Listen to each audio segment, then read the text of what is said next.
Gostaria de chamar também o professor e a professora, né? O professor Luiz Henrique Schub, professor aposentado da Universidade Federal de Pelotas, ex-presidente da ANS SE e atualmente diretor da DUFGA.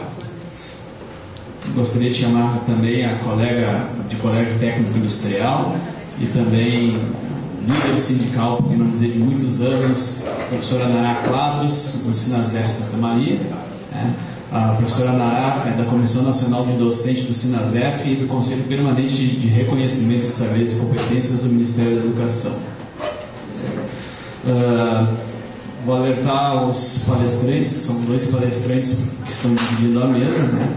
Eles têm aproximadamente quase 30 minutos para receber, para proferir a sua mensagem, e desde já agradeço a presença de todos os colegas aqui presentes, né, que pertencem a instituições ilustres do ensino superior e também técnico aqui do Rio Grande do Sul.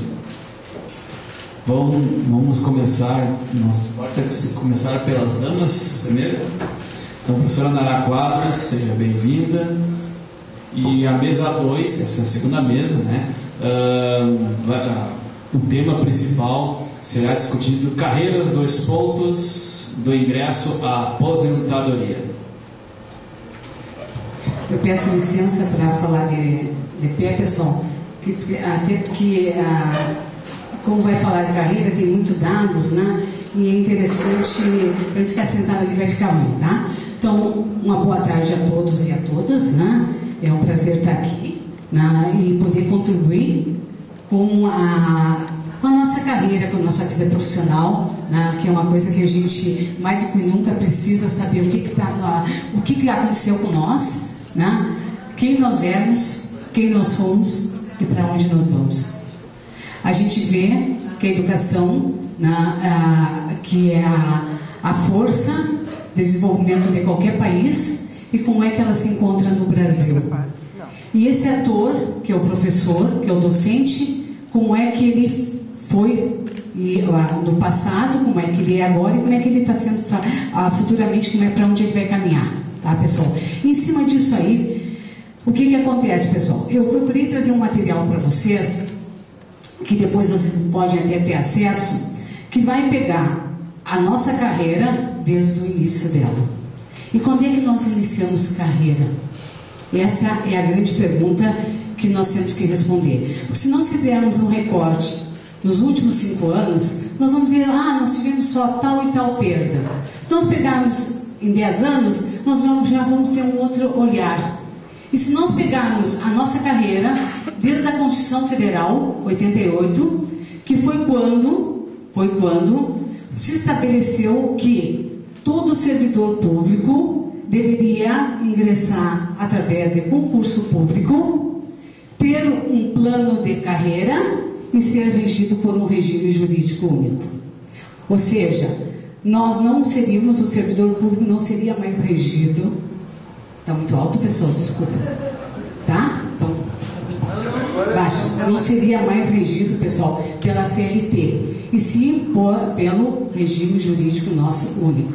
E nós temos que ver quais são os ataques que nós sofremos, tanto no regime jurídico único, pessoal, quanto na nossa carreira. Por gentileza, pode passar o próximo. Então, antes nós tínhamos, como coloquei para vocês, regido pela CLT. Com a Constituição Federal de 88, se estabeleceu a obrigatoriedade de um plano de carreira e um regime, tá? Que seria a Lei 8.112 de 90. Pode, por gentileza, passar. Esse é o recorte, como coloquei para vocês. Então, vai ser desde o PUCRES, o Plano Único, né, de Classificação e Retribuição de Cargos, que quem é aposentado conhece muito bem isso aí, né, que foi a origem da nossa carreira como docente na área federal, né, e que hoje nós somos do Magistério Federal, que foi a lei agora de 2016, né? Não, desde 2013, mas efetivamente a última é 2016. Por gentileza, pode passar. Pessoal, para nós poder discutir a carreira do ingresso à aposentadoria e saber o que isso refletiu e reflete no nosso salário, por que os aposentados se aposentaram com valor X e hoje tem X menos?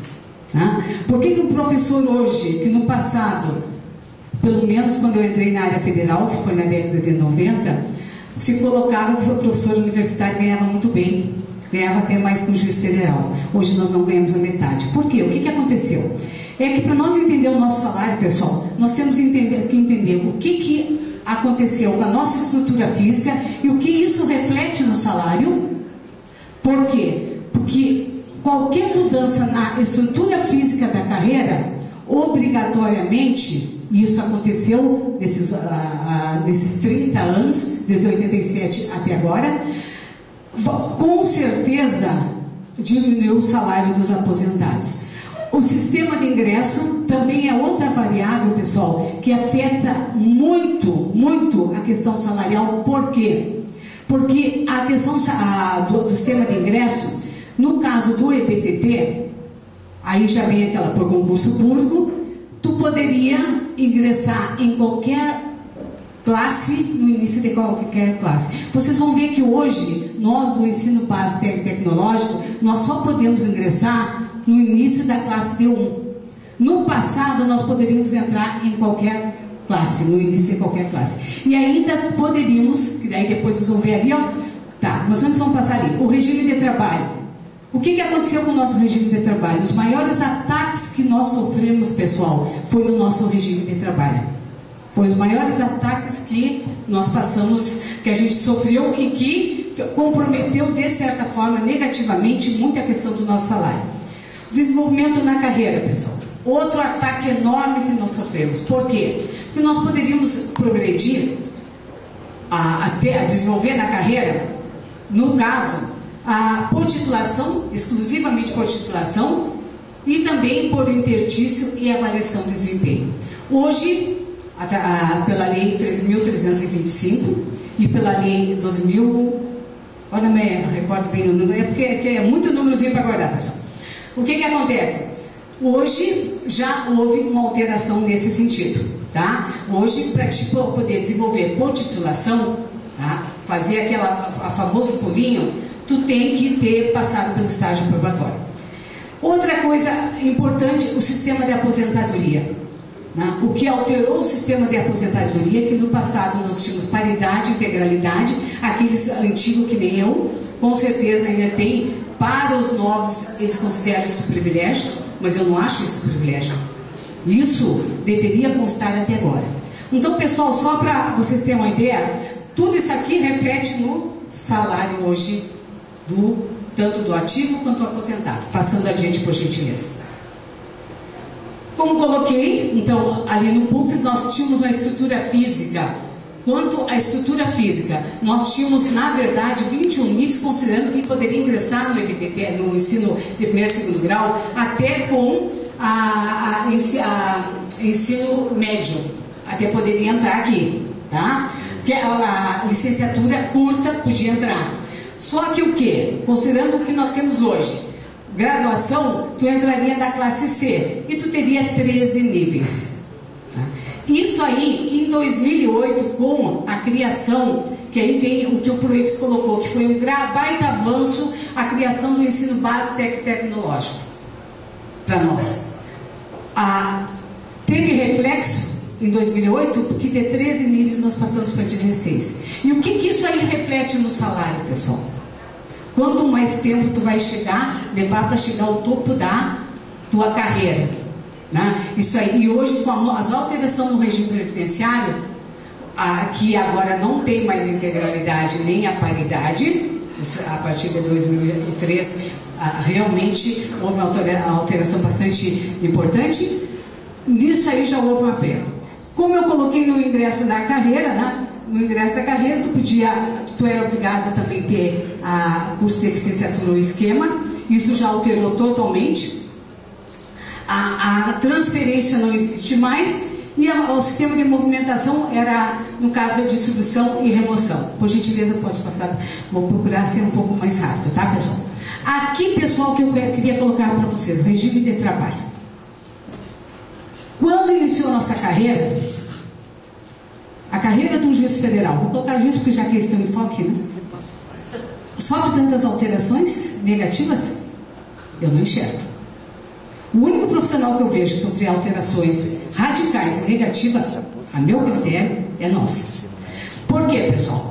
A nossa dedicação, nosso regime de trabalho no PUCRES e até 2008, nós tínhamos no nosso regime de trabalho 20 horas, 40 horas em regime DDE.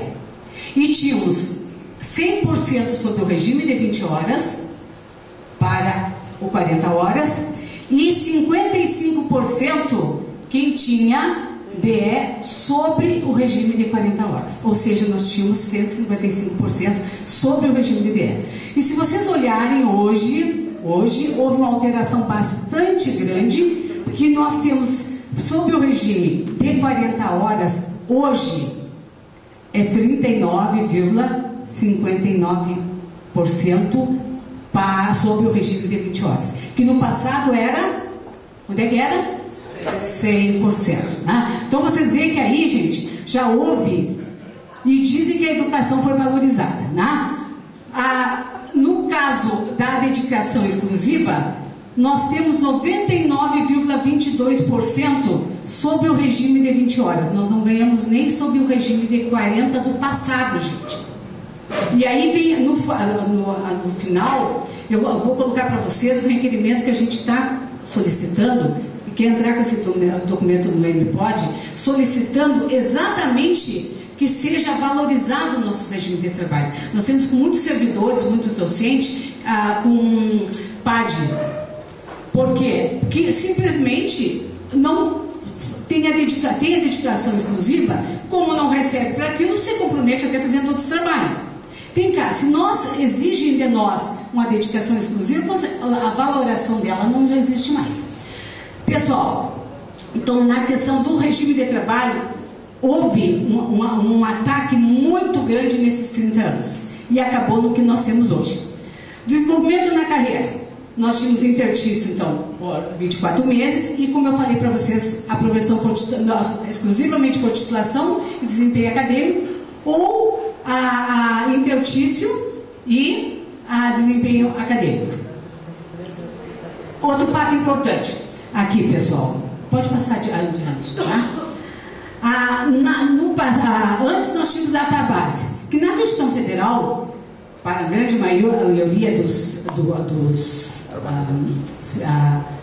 não a nossa categoria docente que é em maio, que a gente colocou maio por causa da questão do trabalhador, mas pela Constituição Federal, inicialmente é janeiro de todos os anos, teria que dar um reajuste para o funcionalismo. O que aconteceu? Nós temos database, não existe mais. Então essa é uma forma de ganho que nós tínhamos, né?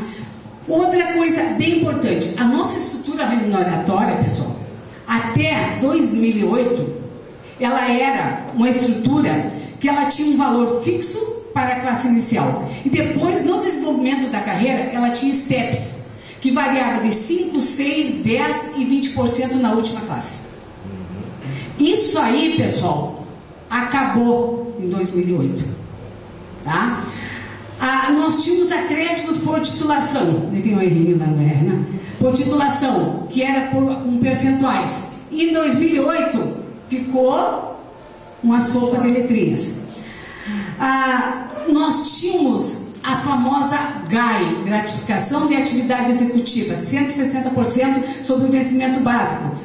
O que aconteceu também em 2008? A GAI foi, entre aspas, incorporada ao vencimento básico. Isso foi uma discussão que nós tivemos em Salvador com o Wagner do MEC, e ele colocou claramente para nós que o Ministério do Planejamento ele não tinha efetivamente incorporado ela totalmente. Só que como ele colocou na lei para o magistério superior que o incorporamento ia ser conforme a tabela, então juridicamente para te ganhar esse tipo de causa complicou, tá? Os acréscimos, então, pela GAI 160%, outra coisa importante, pessoal, nós tínhamos vários adicionais, inclusive o adicional por tempo de serviço, né? Que também não temos mais, tá, pessoal? Isso aqui, férias, gratificação, isso ainda continua, por gentileza. A estabilidade, o que acontece? Nisso aqui, pessoal, houve uma alteração no regime jurídico, que era de 2 anos, né? O teu estágio probatório passou a 3 anos. Então você já consegue visualizar que a verdade, a categoria docente só sofreu ataques. Eu não entendi até onde nós tivemos ganho aí. Um adicional de tempo de serviço aqui, como eu já tinha colocado até vocês, né? 1% por ano de trabalho. E outra coisa, tu poderia acumular até 35%. Eu tenho colegas meus aqui que acumularam. Eu acumulei só 5%, porque na hora que tinha que acumular mais, o governo cortou. Tu podia levar para a aposentadoria. Só para vocês terem uma ideia. Por gentileza, passando adiante. Como eu falei, nós tínhamos também licença-prêmio, licença para essa aqui ainda tem a desempenho de deputado classista, e a licença sabática, pessoal. E isso aqui está ligado também, pessoal, ao regime de trabalho. Porque o professor que atua 40 em regime de DE, ele precisava da licença sabática exatamente, pessoal, para poder, como diz assim, se recompor as suas energias. Porque um professor atuar 40 horas ou em regime de DE é uma profissão muito desgastante, pessoal, tá? Continuando lá. A aposentadoria, como você sabe, há 30 anos, 25 no caso professores, né? Com a integralidade, a paridade, isso aqui já foi totalmente alterado, compulsoriamente por 70 anos, né? Todos os benefícios são estendidos aos aposentados, né? Se houver uma reestruturação da carreira, os aposentados eles têm que ser colocados exatamente na mesma posição que estavam. E isso aconteceu, pessoal, com a criação da classe associada, com a criação da classe especial. Como ficou os aposentados, né? Os adicionais e vantagens também deveriam ser incorporados. Hoje, agora está falando um colega meu, que de certa forma o RSC pode ser considerado uma vantagem, está se brigando para conseguir judicialmente, né? Pode passar, gente, por gentileza. Aqui tem os percentuais, que era por titulação, aqui depois que eu tudo. Nós tínhamos os 55%, que em 2008 ele foi parcialmente retirado, e em 2012, e agora efetivamente em 2016, ele sumiu. Tá, pessoal? A única vantagem que nós tivemos em 92, né, que foi estabelecido também o Vale Alimentação. Nesse período, pessoal, só para vocês terem ideia, no período anterior a 2004, né, foi criado algumas gratificações. Isso aí até eu vou falar, pessoal, que nós somos sindicalistas. E a gente tem que entender o que acontece com a política. Tá? Então, anterior a 2000, por exemplo, até 2004, já começou uma política também de desestruturar a carreira do profissional de educação, né? Em termos de, vamos tirar o que puder dele, em termos de salário, e começou, em vez de nós buscar uma campanha salarial, não que nós, sindicato, não buscássemos, mas só que os nossos colegas não participam da luta. Basta ver pelo... que isso aqui está lotado na atual circunstância, né? Então, o que acontece nisso aí, pessoal? Dentro disso aí, foi colocado gratificações que foram extremamente atrativas para todos os servidores. A GID, na época, né, ela era uma gratificação, de certa forma, produtivista, que daí, pela luta do sindical, depois nós conseguimos a GEAD, que depois foi tirada em 2008, tá, pessoal? Passando adiante. Vamos chegar agora em 2006. Esse foi o maior golpe dado para os aposentados. Foi o primeiro golpe dado para os aposentados e acredito também que para o ensino superior, com a classe aí, que foi a época também da classe associado. Nós tivemos aqui a classe especial. Vou tirar de perto, porque senão vocês vão ficar surdos. A classe especial, tá, pessoal? Quem era professor titular, que se aposentou como professor titular, passou para a classe especial. Essa classe, ela só tinha um nível. Aqui, pessoal, o que aconteceu? Aqueles que ficaram parados anos na classe E puderam também desenvolver na carreira e buscar a classe especial. Esse foi o atrativo que o governo usou para convencer, inclusive, nosso sindicato, que era uma vantagem para nós. Pode passar, gente, tá? Volta um pouquinho, deixa eu só ver uma coisa aqui. Não, pode passar, gente, obrigada. Ele tirou a classe titular em 2006, e o que ele fez? Em 2008, ele criou 16 níveis, e mais não aparece aqui, pessoal, depois vocês vão ver na outra lâmina, aparece a classe titular.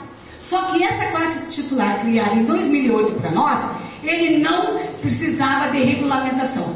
Então nós, embora tivesse na tabela, a gente não pôde ter acesso a ela. Tá? Isso aqui, pessoal, nós ficamos com a carreira de 16 níveis.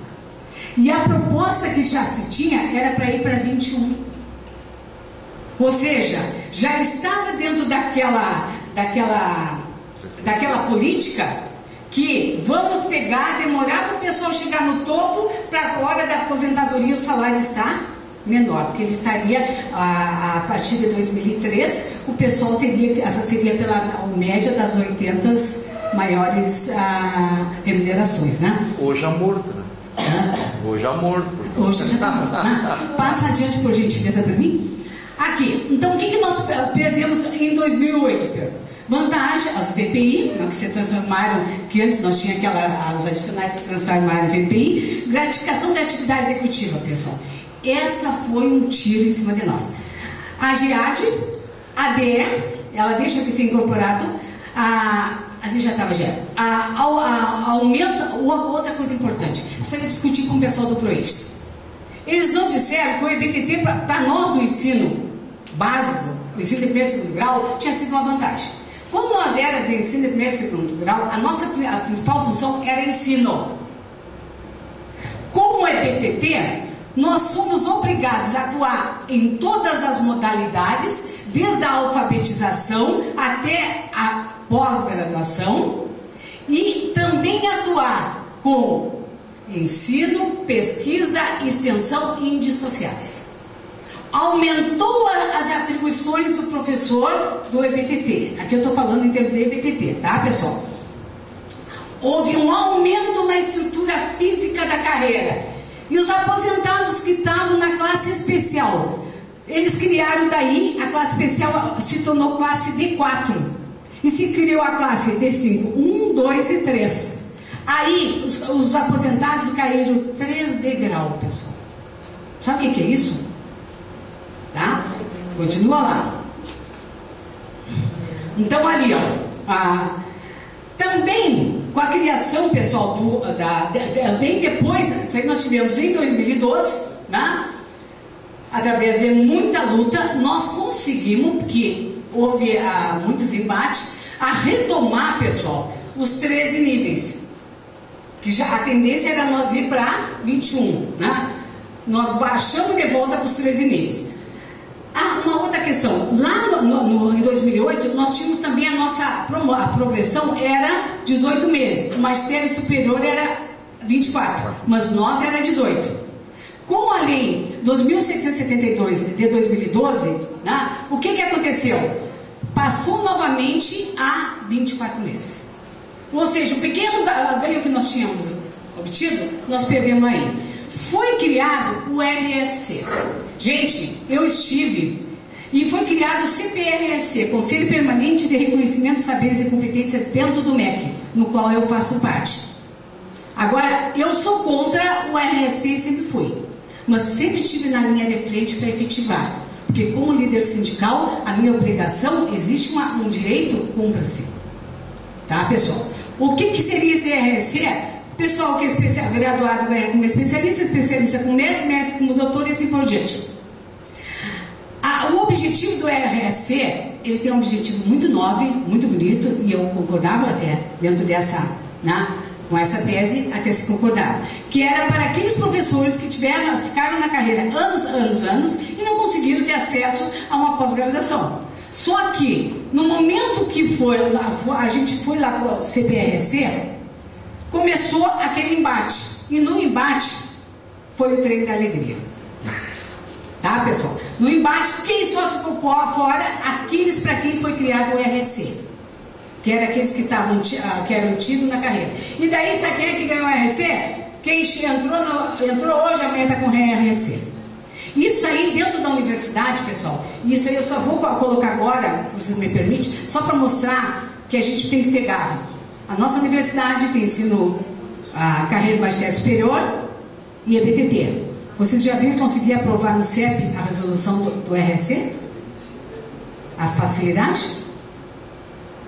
E efetivar dentro da UFC, tendo duas carreiras, no qual o professor do magistério superior, com doutorado, e um professor do EBTT com mestrado não tem que ter o mesmo salário? Tiver e tem.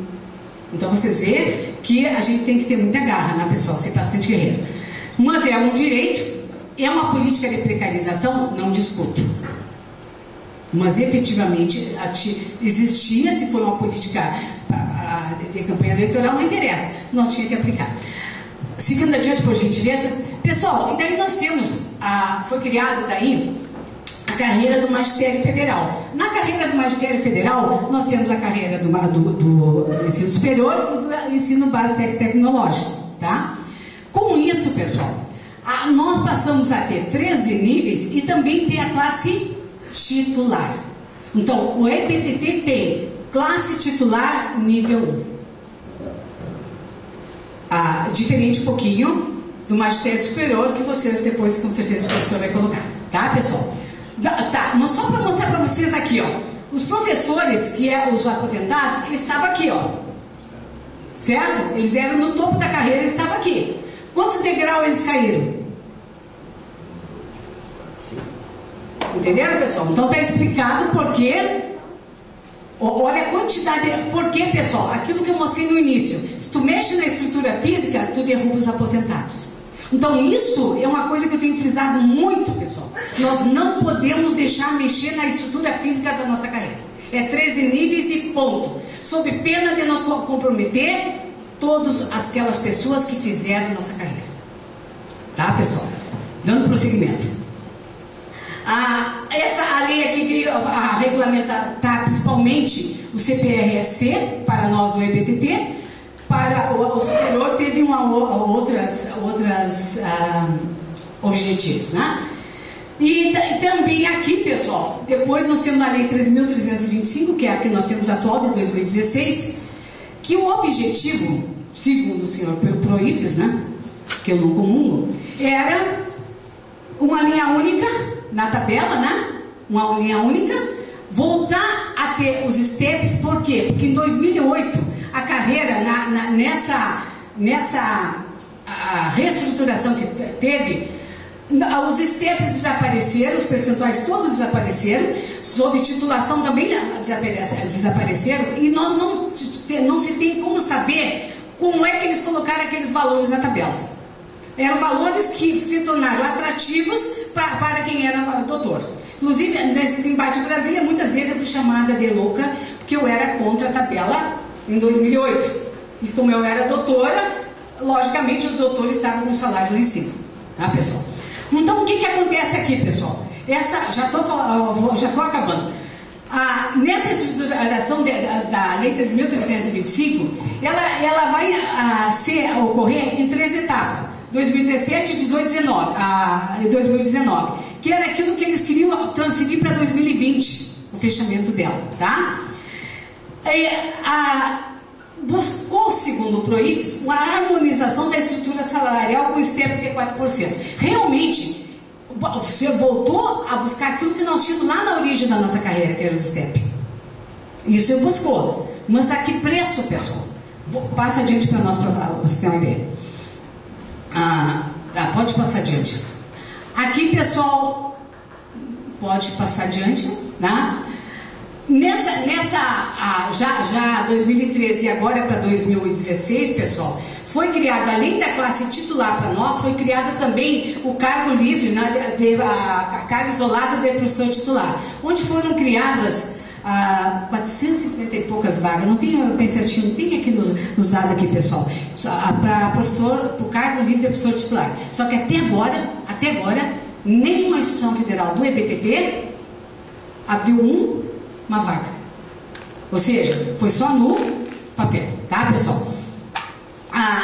Uma outra coisa aqui, nós então conseguimos ter acesso à classe titular, e aí vem aquela outra questão que eu falei para vocês, o sistema de ingresso na carreira. Aqui, pessoal, o ingresso lá no EBTT, nós podíamos ingressar em qualquer classe, coisa que vocês do superior podem.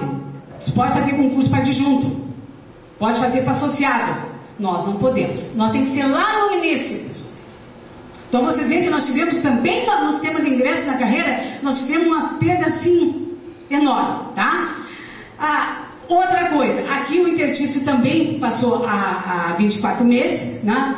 E a progressão por titulação, tu pode até progredir por titulação, mas só depois do estágio probatório. Passa adiante para nós, por gentileza. Aqui, deixa eu só ver se tem alguma coisa aqui. Não, pode passar já. Ali aqui os 26 cartos, né? Houve uma padronização da retribuição por titulação, que essa retribuição por titulação foi criada em 2008. Eu me esqueci de colocar para vocês, tá? Houve então uma padronização nos percentuais entre níveis e classe, que daí eu vou mostrar para vocês. Pode continuar adiante, só para nós passar aqui. Aqui tem os percentuais, para vocês terem uma ideia, ali, ó, variação percentual do vencimento básico em relação aos níveis anterior, que está mostrando os STEP, tá, pessoal? Pode passar adiante. Mas volta um pouquinho, só para vocês terem uma ideia, aqui no topo, quando nós estava no PUCRES, o percentual era 20%.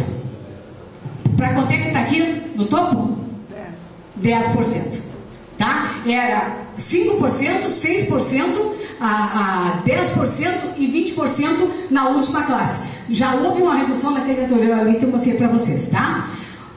Para 10%. Pode voltar adiante. Aqui, a variação também da retribuição da titulação, colocar aqui os percentuais, e vocês podem observar que quem é titular, ela teve agora, quando nós sofremos essa primeira, como é que a gente vai dizer, esse aumento que teve por último agora, de agosto do ano passado, o que aconteceu? A nossa RT, para quem é titular, ela diminuiu de valor, tá? Pode passar adiante. Eu quero mostrar uma outra questão para adiante. Pode passar adiante também? Mais adiante. Tá. Eu quero mostrar isso aqui para vocês, pessoal. E daí nós chegamos naqueles absurdos da ilegalidade, que até é em cima disso aí, que daí nós vamos apresentar o documento, que a variação percentual da remuneração em relação à jornada de trabalho, que no PUCRES era em função do 40 horas, aqui ficou em função do 20 horas. Ou seja, anterior a agosto de 2017, era 98,83% sobre o 20 horas. Não chegava a ser nem o 40 horas do passado. O 40 horas, 39,39%. Ou seja, nós somos os únicos trabalhadores, isso aqui é também para o magistério superior, tá? Nós somos os únicos trabalhadores que, se trabalhar 20 horas, ganha X. Se trabalhar 40 horas, ganha 1,39, ganhava 1,39, passou para 1,3959% e vai chegar em 2019, 1,4. E a DE vai chegar em 2019, 100%. Por gentileza, só põe daí aquele documento que eu quero mostrar para vocês, tá? Em cima disso, pessoal, nós temos um grupo de pesquisa, que são todos doutores. 1 minuto, estou encerrando. Eu vou só ler isso aqui para mostrar para vocês. Em cima disso, como vocês viram, o que altera, o que acabou com o nosso salário que chegou àquilo? Foi sistema de ingresso, desenvolvimento da carreira, tudo foi atacado. O nosso regime jurídico único foi atacado, o nosso regime de trabalho foi atacado. Então, pessoal, esses ataques que nós sofremos, nós não tivemos valorização nenhuma.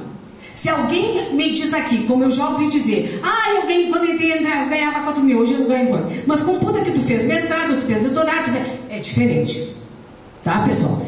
E em cima disso aí, foi elaborado um documento, se vocês me permitem, para encaminhar para quem é o nosso chefe real, que não é o reitor, não é o coordenador, não é o diretor de centro, não é ninguém. É o EPIPOG, que é quem nos paga. No qual colocamos, porque os professores do Magistério Federal vêm, através desse documento, requerer a correção do regime de trabalho de 40 e de dedicação exclusiva, proporcionalmente ao regime de trabalho de 20 horas, na tabela da Lei 3.325/2016. Anexo 9, com base no princípio constitucional da isonomia, que lá no regime de trabalho, no regime jurídico único, colocava, e tem citado nesse meu material, que o regime jurídico ressalta o que é isonomia. Pessoas na mesma função têm que receber a mesma coisa. E se tu trabalha 20 horas, tu recebe aquele ali. Agora, se tu receber 40, tu tem que receber o dobro. Está lá no regime, e não foi derrubado isso ainda não, pessoal. Nós temos ainda o amparo do regime jurídico único, tá? Então, ali, onde está o princípio da isonomia, razoabilidade, proporcionalidade e da proibição constitucional de redução de vencimentos. E alguns dizem, mas nós não reduziu. Com certeza reduziu. Ainda que essa redução ocorra de forma indireta. Justifica-se tal solicitação, tendo em vista que ambos os profissionais desenvolvem o mesmo trabalho, apenas alterando a carga horária. Além disso, é como agravante que o regime de dedicação exclusiva de 40 horas restringe o profissional do Magistério Federal de compensar a deterioração do seu salário, ganhando de forma muito inferior ao regime de 20 horas. E os aposentados tiveram perda enorme nisso aí, pessoal. Tá? Tem gente que diz assim, eu me aposentei com o DE. Grande coisa. Hoje tu ganha menos que 40 horas. Se tu tivesse, que é real. Um professor com 2 regimes, pegar 2 contratos de 20 horas, ele ganha mais que um professor com um regime de DE. Com isso eu coloco para vocês claramente, para vocês entenderem o que está acontecendo. Tá? Para solucionar tal discrepância, é necessário corrigir a tabela do anexo 9 da Lei 13.325. Aqui está a tabela, e o que é o que nós temos na lei? Pode passar um pouquinho mais para baixo? Que eu já estou finalizando, tá, pessoal? Um pouquinho mais para baixo. A sugestão é isso aqui, ó. Daí vai dizer assim, onde está parado isso aqui? Em toda a nossa trajetória até 2008, pessoal. Até 2008 nós tínhamos isso aqui. Agora, o que aconteceu? Havia ataques no regime jurídico e a gente cuidava da carreira, mas não se dava por conta que a carreira também estava amarrada dentro do regime jurídico único. Entenderam, pessoal? Nós temos que cuidar do nosso regime, que é aquilo que a Constituição estabeleceu. Tem um plano de carreira e o regime jurídico único. E a gente teria que cuidar disso. E nós temos que resgatar isso. Tá, pessoal? Então, essa é uma observação. Esses percentuais correspondem aos mesmos que os professores federais tinham antes de terem sua carreira desestruturada e desvalorizada. E quem me disser o contrário, eu solicito que sente comigo e vamos estudar junto, para ver quem é o errado, tá? Além de seguir os princípios constitucionais da isonomia, razoabilidade, proporcionalidade e irredutibilidade de crescimento.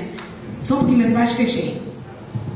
Um pouquinho mais. Segue abaixo a fundamentação jurídica que é realizada pelo Grupo de Pesquisa da Carreira do Magistério Federal, que embasa tal requerimento. E aí tem todo o embasamento. E inclusive, pessoal, quando me falam por que a educação está aí, se o professor está sendo valorizado menos, e nós quando tinha ensino de primeiro e segundo grau, nós só precisava dar aula. A pesquisa não era, tanto que o Magistério Superior olhava para nós com o nariz empinado. Estou dizendo a verdade, nós éramos primos próprios. Hoje nós fizemos ensino em todas as modalidades. De manhã eu dou no Proejas, de noite, de tarde eu dou na graduação e depois eu dou no subsequente. Que máquina é essa? E a pesquisa? E mais a pesquisa, e mais a extensão, que tem que ser indissociáveis. Então, o EPTT, pessoal, pode ser uma política boa, desde que valorizasse o professor. Tá? E isso não aconteceu. Então aqui mostra toda essa fundamentação, pessoal. E todos os ataques que nós sofremos em todas aquelas variáveis que eu coloquei: sistema de ingresso, desenvolvimento na carreira, aposentadoria, regime de trabalho. Agora, o regime de trabalho, se algum advogado me disser que não tem subsídio para entrar com essa causa, que me desculpa. Então tem que pegar o diploma e guardar. Muito obrigada.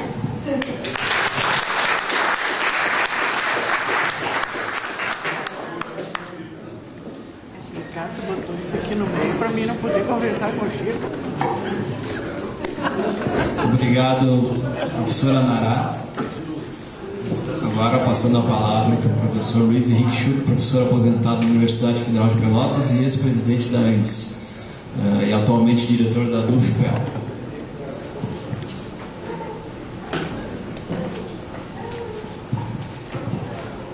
Muito obrigado, boa tarde a todas as companheiras e companheiros.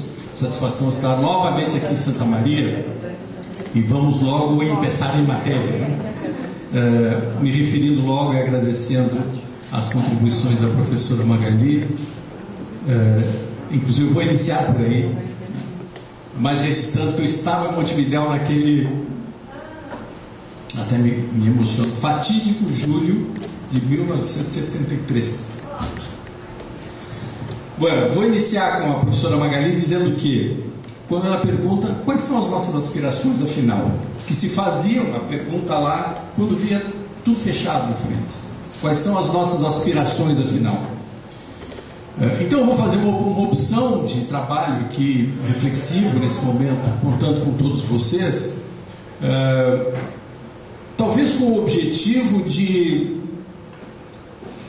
sistematizar em eixos esses ataques todos, porque eles têm respostas políticas diferentes para dar.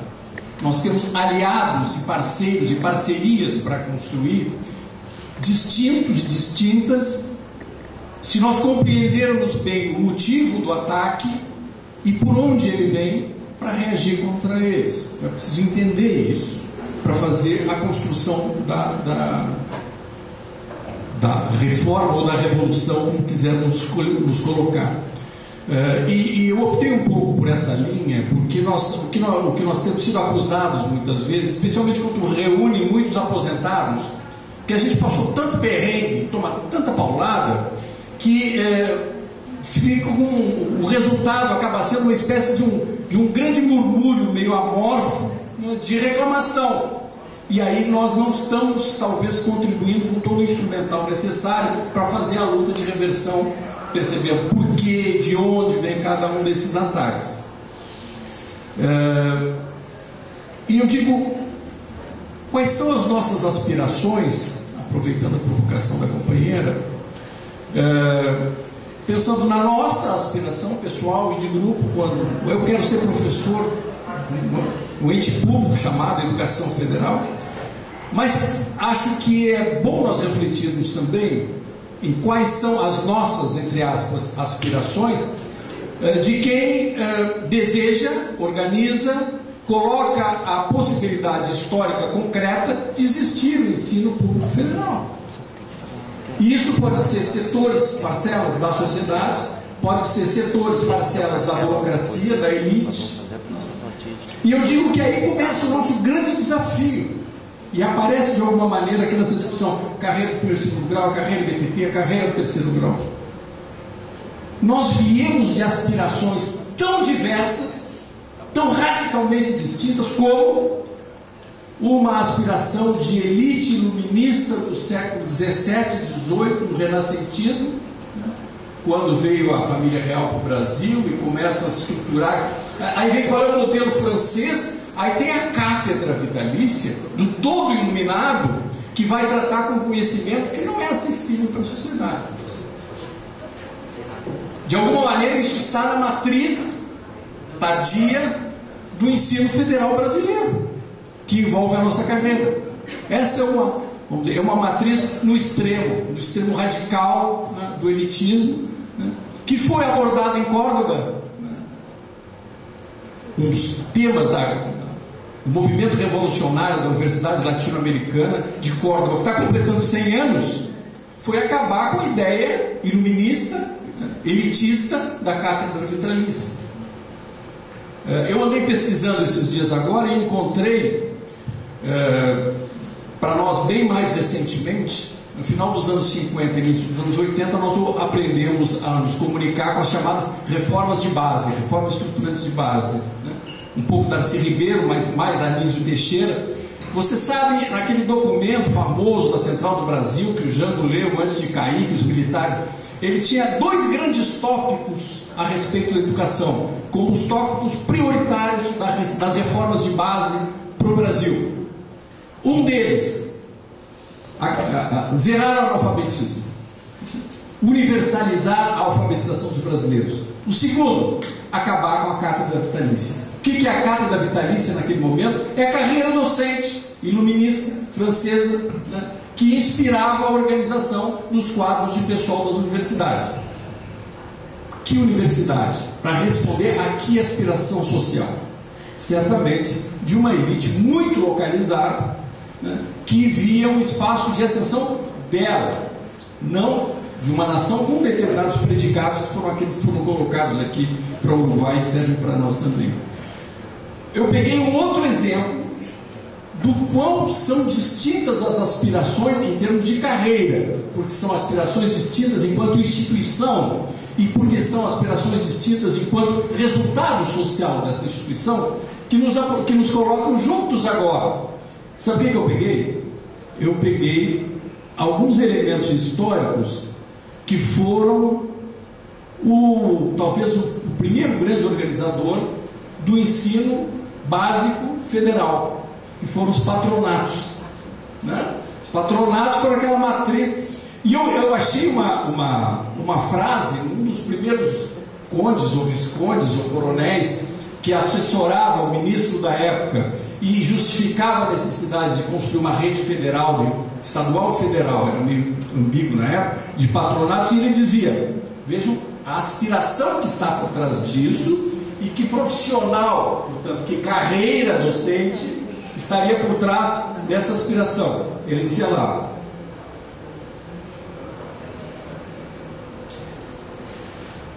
eles destinados, portanto, a aspiração, destinados a transformar uma horda de miseráveis, ignorantes e perigosos que vaga pelo interior do país, transformar em trabalhadores ordeiros e úteis para o desenvolvimento da nação. Bom, e já apontava ali que a carreira docente não era propriamente uma carreira docente, que eram inspetores, disciplinadores policialescos, né? Isso está na nossa matriz, está na nossa raiz, né? Então, o que eu quero dizer com tudo isso? Que esteve, está e estará em disputa como se faz o nosso trabalho e para quê, e portanto, que carreira. Porque se há uma instituição que a forma com que se organiza o trabalho dentro dela determina o que ela será daqui a pouco, é uma universidade, é uma instituição de ensino. E há, portanto, aspirações radicalmente distintas, que representam setores sociais radicalmente distintos, para que vai servir essa instituição. Portanto, há organizadores que têm intencionalidades completamente distintas e diferentes quando dizem a carreira docente tem que ser assim ou assado. Portanto, quando nós vamos discutir elementos da organização do nosso trabalho, as nossas garantias, nós estamos discutindo muito mais que os nossos direitos, embora nós estejamos lá discutindo os nossos direitos. Nós estamos fazendo um embate de projetos distintos do que será, afinal, o futuro e o significado do papel do nosso trabalho e da instituição que nós trabalhamos mais para frente. Compreendendo isso, eu quero destacar o momento dos anos 80. Nós víamos de uma superação da cátedra, aquela cátedra que os nossos reformadores das reformas de base, no final dos anos 60 e dos anos 80, apresentaram um programa e foram atropelados pela ditadura em 1º de abril de 1964. Eles diziam: tem que acabar com a cátedra vitalícia, portanto isso é uma outra carreira docente. O que os militares fizeram? E aí, para entender o professor titular, todo esse rolo aqui, O que os militares fizeram quando outorgaram a Constituição de 88, que não foi uma Constituição eleita, não veio do povo, foi outorgada, eles deram uma solução para isso. Eles acabaram com a cátedra vitalícia e botaram algo no lugar. Eles colocaram nessa Constituição, das poucas coisas que fala sobre educação lá, a figura do professor titular, plenipotenciário, ponto top, né, para as universidades federais, para as universidades como um todo, e que para chegar a esse ponto top, só com um concurso específico destinado a esses nobres que poderiam chegar lá. E aí logo em seguida, ainda como Médici, aparece pela primeira vez no DASP, como é que eles chamavam? O Grupo Magistério do Serviço Civil da União, lá no DASP, organizado então em estratos que tinham casualmente, né, o nome dos B10 do catedrático vitalício plenipotenciário. Todo catedrático tinha um adjunto, que substituía eventualmente. Tinha um carregador da mala, que era o auxiliar. Então nós viramos uma carreira do titular, constitucionalmente definido como só acessível para aquele tipo de concurso público, depois um adjunto, depois um associado, um assistente e depois um auxiliar, né, que carrega a sua mala. Foi desse jeito que foi concebida, inclusive, a nomenclatura da nossa carreira. Isso é uma marca, isso é um peso. Tem determinadas funções, inclusive simbólicas, na organização do trabalho. Tá ruim? Desse jeito nós chegamos nos anos 80, ainda teve uma passagem aí no Médici, no meio do caminho, o primeiro e segundo grau apartado, outra lógica. Não vou dizer que é lá do patronato, mas bastante militaresca, tinha mais às vezes inspetor do que professor lá dentro das escolas. O Médici ainda botou umas gratificações nesse processo, gratificação, dedicação exclusiva, dedicação para quem pesquisa, colou naquela ideia das 4 classes. Então eu volto para marcar os anos 80, que foi um ano constituinte para o Brasil, né? Que foi um ano de ascensão dos movimentos sociais, que foi um ano em que, pela comunicação internacional, pela lembrança e memória de saudosos mestres, alguns tinham sido caçados, mas que permaneciam no debate ou que já tinham conseguido voltar, e muitos jovens professores, especialmente em algumas áreas do conhecimento, que se rebelavam com aquela perspectiva de que tal livro não pode ser na biblioteca. Foi desse jeito que nasceu o ANDES, afinal de contas, em 78 e 79. Foi nesse tipo de movimento. O MST, primeiros assentamentos na Encruzilhada do Natalino, foi nesse momento, e aí isso vai somando. Primeiras greves do ABC foram nesse momento. E isso aí é uma onda histórica de estampa, vamos estampar esse negócio, né? E nesse momento, nessa perspectiva, vem a Constituinte, e nós aceitamos um desafio. Eu participei desde 83 disso, de fazer o impossível, do ponto de vista de quem pensa um futuro democrático, libertário, participativo, de recuperação de humanidades da cultura. Será, pensando assim, é quase impossível, mas será um trunfo nós podermos ter a unificação no mesmo ideário de todos os que trabalham em educação federal nesse país. Para você ter ideia do desafio, naquela época eram 16 universidades autárquicas federais e 17 fundacionais, quase meio a meio. E nas fundacionais era uma loucura, a maior parte delas ganhava mais que nas autarquias. E cada uma tinha um salário. Algumas, como o FIPEL, tinha carreira. Outros não tinham carreira. O reitor contratava e dizia, não, vou te pagar tanto. Então era uma confusão. E nós assumimos, então, o primeiro desafio em 1985, conseguimos unificar uma carreira federal das fundações. Para aquele grande movimento, já dentro da Constituinte, em 87, conseguir, no mesmo ato normativo, que tinha um preâmbulo comum a todos, colocar todo o pessoal que trabalha no ensino federal. Professores do terceiro grau, professores do primeiro e segundo grau e os técnicos administrativos. Foi o PURCS, que, embora odiado pelos atuais dirigentes, né, dos vários partidos, lá no Ministério do Planejamento, ele tem correspondência plena na Constituição Federal de 88. Eles foram produtos do mesmo movimento, têm os mesmos dizeres lá e aqui. Por exemplo, nosso plano de carreira, esse mesmo ato, lamentavelmente foi um decreto, porque estávamos em greve, não dava tempo de escrever uma lei, então a lei foi aprovada prevendo o decreto colou na lei, mas é um decreto. A base é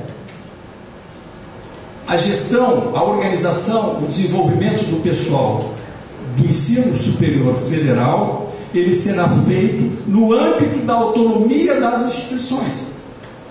Parágrafo único. Caberá ao MEC apenas papel de supervisão. Caberá ao governo federal, pelo MEC, apenas papel de supervisão. E foi o que a Constituição disse no ano seguinte, o artigo 207 da Constituição. As universidades gozam de autonomia, quer dizer, elas não são uma repartição, sem demérito nenhum para as repartições federais, mas não são uma repartição pública federal. Eles são um ente de Estado permanente que tem vínculo para a garantia do pressuposto pelo orçamento federal, mas num movimento de autonomia dessas próprias instituições. E aí nós começamos, a partir então deste movimento, a sofrer um contra-movimento. Uma outra vitória importante foi que toda a inflexão que se fazia desde os anos 64, 66, principalmente 67, era de que as universidades federais não seriam um sistema e seriam cada uma, teriam um regime vinculado com o local, com as forças vivas locais, tanto é que foram todas fundacionais e todas têm um conselho da fundação, e esse conselho é majoritariamente composto pelas chamadas forças vivas daquela região, que originalmente se dizia tem que começar a conseguir pelo menos 1/3 do financiamento ali. Associação das Indústrias, Associação Comercial, Associação Rural, Associação dos Bancos da região. Então esse era o conceito da época. Um componente importante que às vezes esquece da Constituição, que foi uma vitória tão grande como a da autonomia universitária 207, foi colocar em todos os artigos que se referem ao poder público federal igualdade de condições. Seria muito difícil nós trocarmos o nosso regime jurídico da UFPEL, por exemplo, de ser uma autarquia como essa Camaria. Então o que se colocou na Constituição? São vários artigos que têm o mesmo preâmbulo.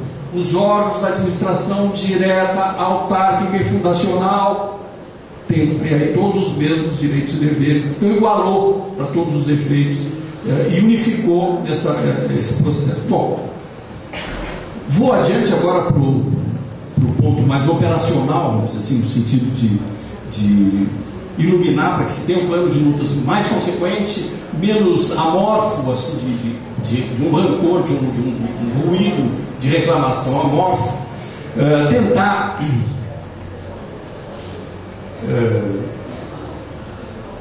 trabalhar não pela história da carreira propriamente dita, depois eu vou pegar um pouquinho isso. Quando falar de carreira, eu vou falar assim, mais pelo meu sentimento, que participei de muitas mesas de negociação. Quais são os objetivos, vamos dizer, dos nossos opositores? O que visam aqueles que têm uma aspiração oposta à nossa a respeito do papel público, democrático, inserido com a comunidade das instituições que nós trabalhamos. Então eu dividi em 6 eixos, eu vou passar rapidamente só dando alguns exemplos de por onde a gente apanhou e pode reagir no corte 1, no corte 2, no corte 3 até o 6. Primeiro eixo, que a partir...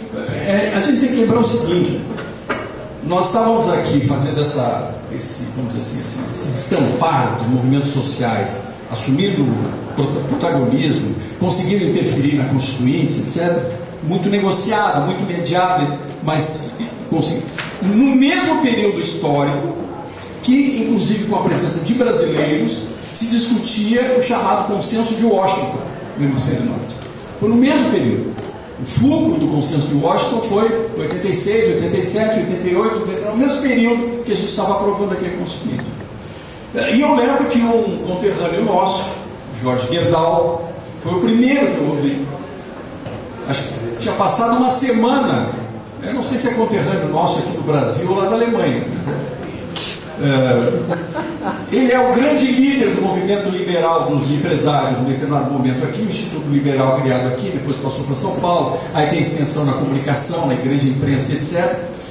Aprovada a Constituição Brasileira, ele era um dos que participava das reuniões lá em Washington, chamada Consenso de Washington, outro era o Malan, outro era o Bresser Pereira, outro era o Paulo Renato, que foi o ministro da Educação, isso num ponto que eu vou falar aqui.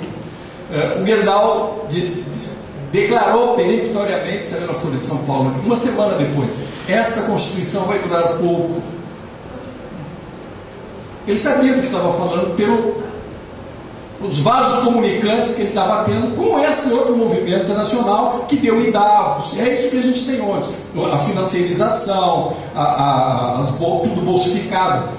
O que era saco de trigo virou bolsa de commodity e assim por diante. O que era o nosso direito social virou roleta financeira chamada fundo de pensão e por aí vai. Aprovada a Constituição, do ponto de vista constitucional, nós tivemos dois tipos de assédio, vamos dizer assim, dois eixos de corte de, entre aspas, palavras do Gerdau, vai durar pouco, fizeram durar pouco. O eixo direto são as emendas constitucionais. Logo a primeira foi mudar o conceito de empresa nacional, vocês lembram disso, foi a grande paulada, começou por ali a virada. Mas especificamente em relação à nossa questão, além da emenda 20, tem a grande modificação que já vem com uma ideia estruturada de reforma do Estado, que foi a emenda constitucional de 98, naquele pacote que o Bresser Pereira estruturou. O Fernando Henrique assumiu, o Bresser Pereira veio como o grande cara que estava no Consenso de Washington e que vem da Fundação Getúlio Vargas, doutorado da Fundação Getúlio Vargas de São Paulo, com essa ideia dos reformadores do Estado, na perspectiva neoliberal, do Estado mínimo. Traz de lá Cláudio Agostinho, que sentava junto com ele em todas as reuniões lá, nas audiências que a gente tinha no governo federal, e ele taxativamente disse: tem que parar com esse negócio, sobre as carreiras especificamente, tem que parar com esse negócio, regime jurídico não é assim que vai funcionar. Ele usou, na minha frente, entrou a moça com um cafezinho, disse: quem é que diz que a melhor moça para servir o cafezinho vai ser aquela que fez concurso público? Usou como exemplo, e outros elementos que ele colocava. Para ser bem resumido e a gente recordar, ele dizia que, do ponto de vista do trabalho, das instituições do trabalho, do serviço público, a aspiração que ele trazia, do grupo de empresários que ele trazia, era: tem que dividir esse negócio em três. As empresas públicas, solução, privatiza. E o Fernando Henrique privatizou quase todas. Segundo, o que ele chamou de serviços competitivos, que é: o Estado tem alguma responsabilidade, mas tudo que puder vai para o mercado. E aí estão as universidades, as escolas, os museus, a saúde, as praças, etc, etc. E a solução que ele dá tem que sair do âmbito propriamente do Estado e tem que participar disputando o projeto, disputando o edital, disputando o que depois foi dito, o pão e o leite. Se quiser a fruta, tem que sair a pegar por aí para o seu café da manhã. Né? Esse é o conceito. E o regime de trabalho certamente não era, do ponto de vista estatutário, né? Certamente não era com uma carreira organizada, com fôlego histórico. É algo que, de novo, Uruguai, né? Tivemos no último Fórum Social Mundial, aqui em Porto Alegre, daqueles grandes, teve um companheiro uruguaio junto com um companheiro chileno, que, em conversas, teve um fórum paralelo de educação, teve um bom debate internacional sobre isso. E ele dizia: as baionetas não conseguiram destruir a defesa do ensino público, a Universidade da República Pública, a escola toda interior branco e azul, né? Mas aí vem o sistema liberal e faz o quê? Reduz o vínculo com a instituição a $100 por mês, $150 por mês, e abre um leque de penduricalhos, de oferta, de bolsa, de convênio, de associação com não sei o quê, e com isso, em 3, 4, 5 anos, mesmo que o docente tenha uma história, não, eu sou defesa do ensino público, ele tem que botar alguma coisa na geladeira da casa dele. Então ele está fazendo convênio, e é o convênio que vem, e o que faz convênio cresce, o que não faz não cresce, e, bom, essa é a perspectiva que colocava o Bresser. E aí, só para terminar, o terceiro campo, que o Bresser dizia, é preciso que o Estado seja forte, sim, aonde? Que ele acabou chamando carreiras típicas de Estado, nas polícias. Na polícia armada e nas polícias monetárias. É Banco Central, Ministério Público, aí tem aquelas carreiras que começam com uma remuneração de 18 mil, 19 mil. Não foi implantado esse conceito, mas na prática o que nós temos é que qualquer aluno nosso que sai da faculdade de Direito, que é safo, legal, consegue passar no concurso lá para Brasília, ele sai ganhando mais que o professor titular de 300 anos dele aqui, no primeiro dia de contrato lá. Então, na prática, esse movimento continuou se efetivando. Dessa mudança constitucional, especialmente do artigo 37, teve uma positiva, porque como o Bresser mudou o caput do artigo, enfraquecendo a ideia do RJU, ele quis reforçar o artigo, se não me engano é o 8 ou 10, que seria o da revisão geral anual do salário. Ele diz, eu estou tirando aqui, estados, municípios e a União, não precisa mais se prender àquela história do regime jurídico único, vai optar por regimes. Okay. Então ele, em contrapartida, ele diz assegurada a revisão geral anual do salário, sempre na mesma data e no mesmo índice, que seria para o Ministério Público, para esses juízes agora, que agora disseram que eles querem auxílio morativo, já que não é cumprido, mas eles derrubam todas as ações que a gente entra dizendo que isso aqui não é cumprido. Né? Então é por aí. Tem um corte nessa reforma que é constitucional. Então, quando que nós vamos colocar na nossa tática de luta as perdas que nós tivemos por essa reforma constitucional?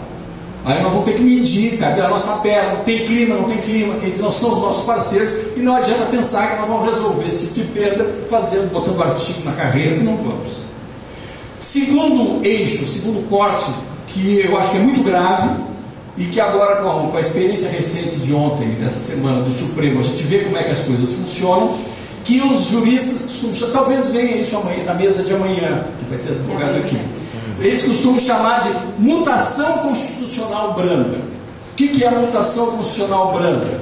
É que a Constituição está lá, os artigos estão todos lá, mas ele começa a ver como é que faz, daqui a pouco está interpretando o oposto que estava interpretando há 10 anos atrás.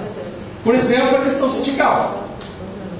Bom, nós ficamos todos felizes quando passou a Constituição, que trouxe uma grande novidade.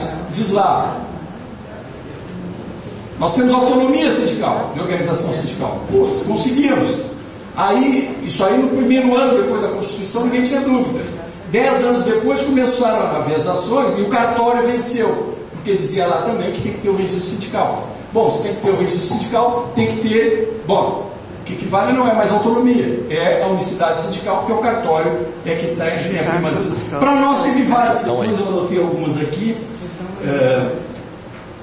Falasse aqui na irredutibilidade do salário. Ninguém tinha dúvida na Constituição que os salários eram irredutíveis.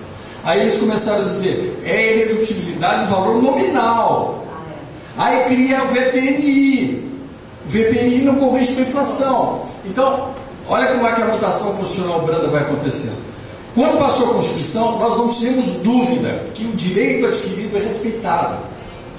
Tem que ser respeitado. E mais, nós tínhamos uma tese para os nossos advogados que dizia o seguinte: direito adquirido no mundo dos negócios é um contrato. Vai lá o patrão, o trabalhador, e assina um contrato. Mesmo que seja um contrato entre a corda e o pescoço, mas é um contrato. No serviço público, não. No serviço público, nós assinamos uma posse. Nós somos selecionados na sociedade para aderir ao Estado. Nós fazemos uma adesão ao Estado, através de uma posse, e nós somos detentores de um desiderato a partir dessa posse que tomamos. Portanto, a avaliação que nós tínhamos, jurídica, inclusive pela Constituição, é mais do que o direito adquirido por simples. Uma vez que essa posse está consumada, se cristaliza ali um leque, um panorama de direitos que nos acompanha até o falecimento do último dependente daquele setor público. Bom, é só ver como é que a mutação constitucional branda foi mudando e direito adquirido. Eu podia pegar 100 números de exemplos aqui, né? Inclusive essa questão da revisão geral anual dos salários. Sabe como é que o Supremo acabou derrubando isso? Até a gente recomendou que não entrássemos com uma ação direta de inconstitucionalidade, porque os acordos lá por cima derrubam. Então cada um entrasse com uma ação aqui embaixo para ir criando um clima, etc, etc. O Supremo derrubou dizendo o seguinte: tá, mas tem que considerar os ajustes já feitos nas tabelas, uma a uma, etc, etc. E o que aconteceu? Nós não conseguimos mais negociar revisão geral anual dos salários, porque a justificativa do governo é que vai lá no IPOC, senta numa mesa, e tem uma mexidinha na tabela, outra mexidinha na tabela. Então a revisão está superada com essas mexidinhas na tabela. Se vocês olharem a terminologia que essas leis que mexeram nas nossas tabelas são colocadas, eles não falam aumento, não falam reajuste, não falam nada disso. Passam a valer as novas tabelas, porque qualquer palavra que eles usassem ia ferir esse preceito constitucional. Primeiro eixo foi mexer na Constituição propriamente dita, com o evento. Segunda, mexer no que a Constituição disse por uma revisão interpretativa, que é a tal mutação constitucional branda, especialmente pelos tribunais práticas. Terceiro, a legislação do regime jurídico único e correlatos. O Bresser, nessa mesma data, ele conseguiu mexer em um elenco muito grande de artigos. Tu citaste vários deles. É bom que a gente tenha consciência. É um assunto geral dos servidores públicos.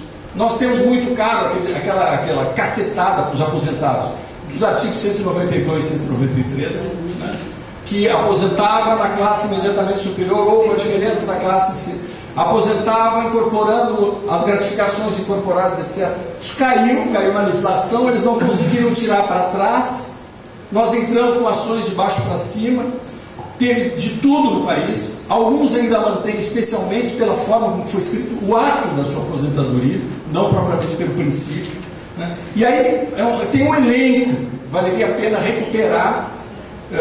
Bom, mas aí nós precisamos saber em que momento é possível reverter isso e quem são os parceiros para fazer força social para reverter. Precisa muita força social para reverter. Não será com a alteração de um artigo na carreira que nós vamos conseguir reverter isso. O tópico 4 é a legislação sobre a aposentadoria, que vamos dizer assim, a bola da vez, porque tem a pressão de todo o setor financeiro em cima disso, né?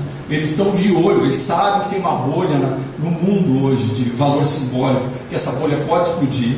Eles precisam ardentemente e a curto prazo, isso é discussão lá de Davos, ardentemente e a curto prazo, de ingressos que girem a roleta financeira, porque o valor simbólico está muito distante da economia real, da possibilidade real econômica no mundo hoje. E vamos dizer, talvez o único tópico rápido e concreto de grandes aportes para a roleta financeira é criar um estresse geral na população inteira de um país, dizendo: tu não vai ter velhice, tu não vai te aposentar, acabou todo o teu direito, te apavora bastante e bota o dinheiro aqui nos fundos de pensão, nos fundos de não sei o que, nos fundos de não sei o que. Bom, essa é a bola da vez. E desse jeito aqui a gente levou uma cacetada forte do Fernando Henrique, levou uma brutal cacetada do governo Lula e uma brutal cacetada do governo Dilma, né? Não vou enumerar aqui, mas é tudo isso que a gente está sabendo, que quem aposenta hoje já aposenta no teto do regime geral, independentemente do tempo da contribuição desse produto. Pulo então para o penúltimo corte, que é o quinto, que é da carreira. Só para dizer o quê? Há uma tática constante desde a Constituinte para cá, que daqueles que perderam na Constituição, que tinham aquela posição lá atrasada do que é a organização do trabalho nas instituições federais, perderam na Constituinte, e eles usam sempre a mesma tática. Qual é a tática? Aperta o garrote salarial, aperta o garrote salarial, aperta o garrote salarial. Aí quando a reclamação está grande demais, tem greve, tem não sei o que, os reitores também já estão contra, eles oferecem vias de dar uma afrouxada naquele garrote salarial, mudando conceitos. degradando conceitos, jogando nos conceitos da reforma do Estado, mesmo que não seja plenamente, mas que seja parcialmente. De novo, é um embate de projetos, não é de salário o embate, é de projetos que está colocado ali. Duas grandes táticas foram usadas. A primeira, a do Paulo Renato, junto com o Bresser, dos governos do FHC, foi zero de aumento. Se vocês tiverem a pachorra de ir lá buscar, vocês vão ver que nós tínhamos um salário gerador da tabela, que era o auxiliar 20 horas, graduado. Era 517,51, se não me engano. Do primeiro ao último dia, 8 anos de inflação. Do primeiro ao último dia ficou o mesmo. E a tabela era a mesma, porque era toda articulada, toda... Qual foi a saída? Quando apertou o garrote, foi criar o conceito da reforma do Estado, que é, vamos resolver isso por uma gratificação que só pode ser obtida por pontos de desempenho. Eles vão ter que provar desempenho, e aí já ralando com os aposentados. Os aposentados já começavam num teto bem inferior ao teto máximo dos pontos de desempenho. Ixi, então nós vamos só pincelada sobre a tática que vem depois do governo Lula, e eu encerro no debate, a gente vai mexer um pouquinho mais. A tática mudou, mas continua o mesmo pessoal lá no Ministério do Planejamento, incidindo do mesmo jeito. Arrocha o salário, e aí vem com o objetivo claro de atacar 4 coisas. Primeiro, quebrar a continuidade com o púrplice, isso foi dito na mesa. Tem várias razões para isso, para nos arrochar. Então esse era o objetivo obstinado deles. Segundo objetivo obstinado, desestruturar o que eles diziam na mesa, reconheciam, diziam, precisamos desestabelecer vínculos, quebrar vínculos internos da carreira, que é tamanho externo, quanto vale a titulação, porque eles diziam, temos tido muitos problemas com isso, podemos debater depois. Terceiro, hierarquizar alongando, criando a falsa ideia de que está melhorando o salário. Na verdade, iam meter no meio 8 itens, espichando e, na verdade, hierarquizando. Por quê? Por que o Broix falava a singularidade da carreira de ciência e tecnologia? Porque, na verdade, a carreira de ciência e tecnologia são 2 carreiras. É uma carreira dos magrinhos e uma carreira dos pesquisadores propriamente dito. E a proposta que eles nos fizeram era uma carreira dos professores auleiros, depois passavam estágio lá do adjunto para o sênior 1, né, para ser a carreira dos professores de verdade, aqueles pesquisadores. Romperam com os fundamentos da DE, praticamente conseguiram isso, e, o último, diminuir o impacto, que eles chamam de impacto orçamentário, dos aposentados e pensionistas. Vocês sabem, o custo do pessoal da educação federal, 49% é aposentado e pensionista. E aí, minha companheira já destacou várias táticas que foram usadas para, nas mudanças da carreira, poder dizer, não, eu vou dar 2% acima da inflação para aqueles que estão na ativa. Na tabela, não é que estão na ativa, na tabela. Mas eles têm banco de dados muito bons lá, e eles sabem que se eles mexerem assim na estrutura da tabela, eles tiram 4% dos aposentados. Eles sabem muito claro. Então, na verdade, os últimos aumentos que nós tivemos, eles foram financiados, não foram aumentos. O impacto praticamente não foi zero, porque eles tiraram da parcela da inflação dos aposentados e conseguiram colocar pequenos aumentos nas linhas do contra-cheque. Bom, revelados essas táticas que são contra as quais nós temos que nos confrontar, eu encerro dizendo que, apesar de tudo, a carreira é vida. Se tem um CIPEC que quer centralizar o pessoal hoje, ainda está escrito na Constituição que as universidades têm autonomia. E a nossa vida concreta, o nosso departamento, a discussão de como vai haver progressão, etc., também faz parte da luta e também está em nossas mãos. Todo esse conjunto aqui nos diz claramente que nós temos aliados, núcleos de aliados, que são diferentes, mas que são capazes de fazer força política para reverter em cada nível e no momento adequado cada uma dessas questões. O nosso condão é descobrir isso, organizar, conscientizar e ir para a luta para reverter. Obrigado.